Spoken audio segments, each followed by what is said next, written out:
Bairiya model school PNAD Maripur. Welcome class 5। मैं आपकी Arabic teacher miss उज़मा। प्यारे बच्चों, आप सब कैसे हैं? उम्मीद है अल्लाह ताला के फजल करम से आप सब खैर आफियत से होंगे।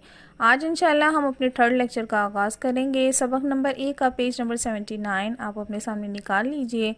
इस पेज पर भी हमारे पास बहुत सी सिफ़ात हैं जिससे बनने वाले कुरानी के तआत आज डिस्कस करेंगे। पहली सिफ़त बाईदुन है। हमारे पास इस सिर्फ से बनने वाले कतार मौजूद हैं। पहले कॉलम की तरफ देखें। सबसे पहला कतार है रजउम बाइदुन। इसका तर्जुमा हम लिखेंगे एक दूर का पलटना। रजउन का मतलब होता है पलटना। इसके बाद जो कतार है वो है आज़ाबन करीबन, एक करीब का अजाब। फिर है फतहुन करीबन, एक करीब की कामयाबी। इसको इसी तरह कॉपी कर लीजिए। आगे बढ़ते हैं। सेकंड कॉलम में सबसे पहला कता है मकानिम बाइदिन, एक दूर की जगह। मकान कहते हैं जगह को। फतहन करीबन, एक करीब की कामयाबी। अजलिन करीबिन, एक करीब की मुद्दत। अजल कहते हैं मुद्दत को। इसका तर्जुमा आपकी बुक में लिखा हुआ है, इसको हाईलाइट कर लीजिए और याद कर लीजिए। फिर आते हैं अपने थर्ड कॉलम की तरफ। सबसे पहला कतार है हमारे पास अव्वलाल बाइदु, दूर की गुमराही। इसका तर्जुमा हम यूँ लिखेंगे, एक या कोई का इजाफा नहीं होगा। फिर है हमारे पास अजाबुन करीबुन, एक करीब का अजाब।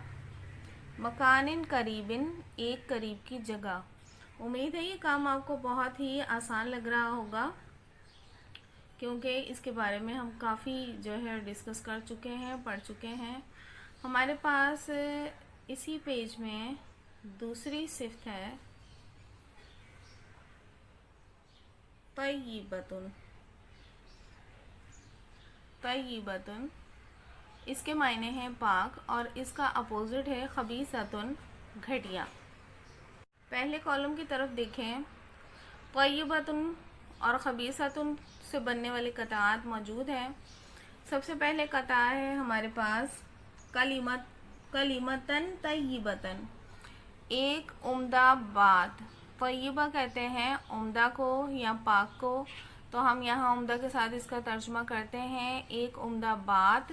कलीमा कहते हैं बात को। इसके नीचे देखें कतार है कलीमतिन खबीसतिन, एक घटिया बात। खबीसतुन कहते हैं घटिया को। अब आ जाएं सेकंड कॉलम की तरफ। सेकंड कॉलम में भी दो कतार हैं और इसमें पहला कतार है शजरातिन तय्यिबतिन। शजरा कहते हैं दरख्त को और तय्यिब का मतलब आपको मालूम है, एक उम्दा दरख्त।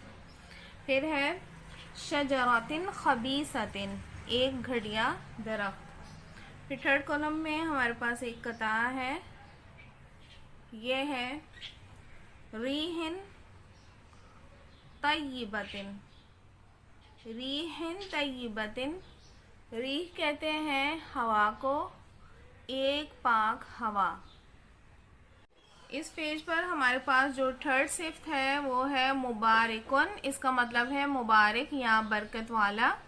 इससे बनने वाले कतार भी हमारे पास मौजूद हैं। सबसे पहले हम फर्स्ट कॉलम में देख लेते हैं। फर्स्ट कॉलम में जो हमारे पास कतार है वो है ज़िक्रुन मुबारकुन। इसका मतलब होगा एक मुबारक नसीहत। ज़िक्र नसीहत के मायने देता है।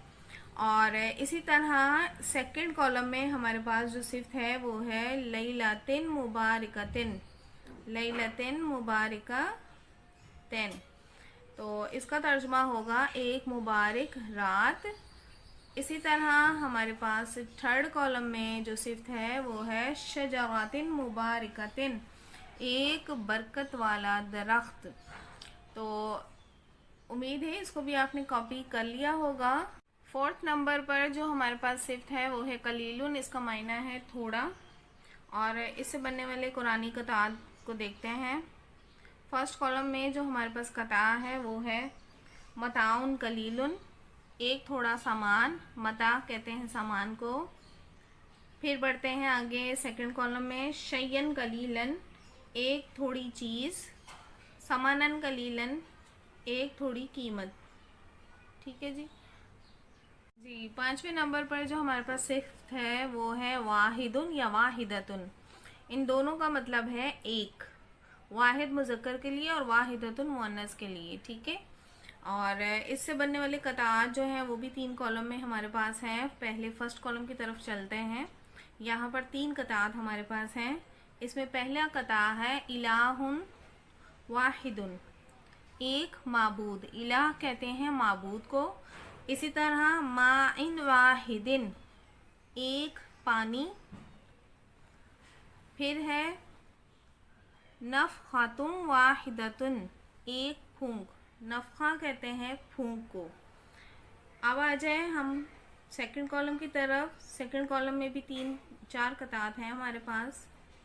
3 कतात हैं। इसमें पहला कता है तामिम वाहिदिन, एक खाना। ताम कहते हैं खाना को। इलाहम वाहिदन, एक माबूद।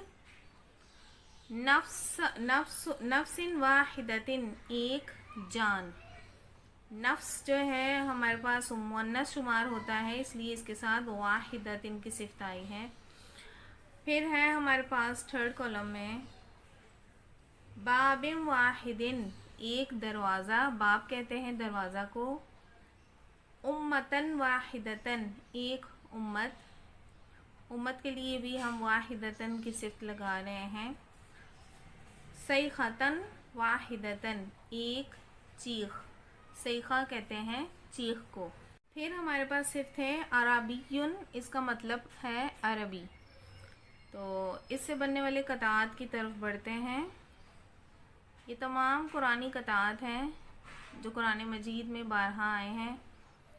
इसमें पहली हमारे पास जो कता है वो है कुरानन अरबियन, एक अरबी कुरान। इसका तर्जुमा यूँ होगा।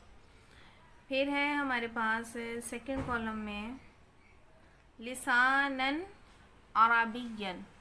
लिसानन अरबियन, एक अरबी ज़ुबान। लिसान कहते हैं ज़ुबान को। फिर है थर्ड कॉलम में हमारे पास हुक्मन अरबियन, एक अरबी हुक्म। 7वें नंबर पर जो हमारे पास सिफ्त है वो है कुबरा, इसका मायना होता है बड़ी। और इससे बनने वाले कताआत को देखते हैं। फर्स्ट कॉलम में जो हमारे पास कता है वो है अल आयतल कुबरा, इसका मतलब होगा बड़ी निशानी। आया कहते हैं निशानी को। फिर आ जाए अन नारल कुबरा, इसका मतलब होगा बड़ी आग। अल बतशतल कुबरा, बड़ी पकड़। जी, फिर है हमारे पास सिफ्त मुस्तकीमुन, इसका मतलब है सीधा। इससे बनने वाले कताआत देख लेते हैं। सबसे पहले जो कता है वो है अस्सिरातल मुस्तकीमा, इसका मतलब होगा सीधा रास्ता। सीधा रास्ता। फिर है हमारे पास खुदम मुस्तकीम, एक सीधा रास्ता। इसका मतलब एक के साथ होगा, अलिफ लाम नहीं है। फिर है तरीक़ मुस्तकीम, तरीक़ का मतलब होता है तरीका। इसका मतलब यूँ लिखेंगे एक सीधा तरीका। फिर है हमारे पास सिफ्त मुसद्दिकुन। मुसद्दिकुन का मतलब होता है तस्दीक करने वाला। इससे बनने वाले कतात देखते हैं। फर्स्ट कॉलम में जो हमारे पास कता है वो है किताबुम मुसद्दिकुन, इसका मतलब होगा एक तस्दीक करने वाली किताब। और फिर सेकंड कॉलम में हमारे पास जो कता है वो है रसूलुम मुसद्दिकुन, एक तस्दीक करने वाला रसूल। उम्मीद है आपने इस काम को कॉपी कर लिया होगा। आपको पेज नंबर 77, 78 और 79 का काम अपनी बुक पर कंप्लीट करना है। लेक्चर्स को आपने सुनकर, लेक्चर्स को देखकर आपने अपने काम को मुकम्मल करना है ताकि किसी किस्म की कोई गलती की गुंजाइश बाकी ना रहे। अब आगे बढ़ते हैं। जी स्टूडेंट्स, अल्हम्दुलिल्लाह हमारा सबक नंबर 1 कंप्लीट हो गया है। अब हम बढ़ते हैं अपने असाइनमेंट की तरफ। लेक्चर 2 में जो आपको असाइनमेंट दिया गया था वो आपके पास जो असाइनमेंट मौजूद हैं असाइनमेंट पेजेस, उनमें सवाल नंबर 2 दिया गया था कि दिए गए कतार में मौसूफ और सिफ्त की निशानदेही कीजिए। इन कतार में से आपने सिफ्त को सिफ्त के कॉलम में और मौसूफ को मौसूफ के कॉलम में ढूंढ कर लिखना था। अब बढ़ते हैं अपने आज के असाइनमेंट की तरफ। जी, आज का असाइनमेंट जो है वो सवाल नंबर 1 और 3 पर है। असाइनमेंट पेजेस आपको दे दिए गए हैं नोट्स की सूरत में, और यहाँ पर आपने मंदरजातिल अल्फाज के मायने लिखने हैं। ये तमाम वो 15 अल्फाज हैं जो हमने सबक नंबर 1 में सिफ्त के तौर पर पढ़े हैं। इनके मायने किताब में भी मौजूद हैं और लेक्चर में भी आपको इनके मायने बताए गए हैं। आपने याद करने के बाद इनको लिखना है। फिर सवाल नंबर 3 है, मंदरजातिल किताब का तर्जुमा लिखिए। पेज नंबर 77, 78, 79 में जितनी किताब हमने पढ़े हैं उनको आप ज़ुबानी याद कर लीजिए और याद करने के बाद इस सवाल को हल कर लीजिए। उम्मीद है आज का असाइनमेंट आप समझ गए होंगे और इंशाल्लाह नेक्स्ट लेक्चर जो है हमारा सबक नंबर 2 पर होगा। अल्लाह आपका हामी नासिर हो। अस्सलामु अलैकुम वरहमतुल्लाहि वबरकातुहू।